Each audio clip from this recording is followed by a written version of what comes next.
काय झालं दिशा? काय झालं बाबा ना? अगं सांग ना. आज भर रस्त्यात बाबा चक्कर येऊन पडले आणि त्यांना डॉक्टरकडे नेण्यापासून त्या औषधापर्यंत सगळा खर्च त्या पोलीस इन्स्पेक्टरनी केला. मला त्यांना देण्यासाठी पैसे सुद्धा नव्हते माझ्याकडे. तुम्हाला काय वाटतंय की नाही? तुम्ही जरा विचार करा. तुमच्या या सो कॉल्ड कलेमुळे आपलं कुटुंब तारलं जातंय की मारलं जातंय.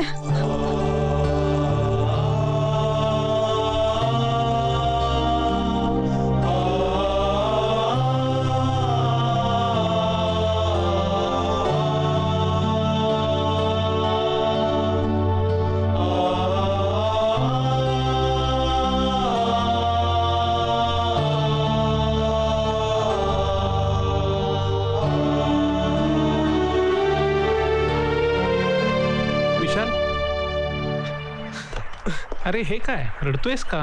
रडतोस काय म्हणजे काय बाबा? एकाही शिक्षकाला मी काढलेले फोटोग्राफ्स आवडले नाहीत. पर्यावरणावरती होणाऱ्या प्रदर्शनासाठी त्यांनी एकही फोटोग्राफ निवडला नाही माझा. अरे म्हणून रडतोयस?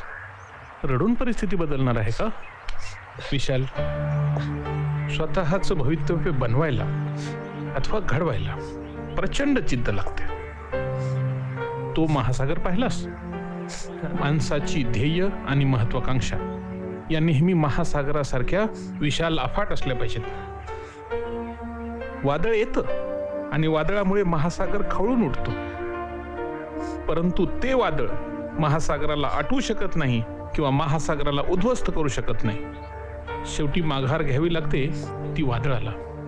महासागर तसाच राहतो. विशाल सागरासारखं विशाल बाह्यरूप आणि विशाल अंतरंग यामुळे महासागर हा माझी नेहमीच प्रेरणा राहिलेला आहे.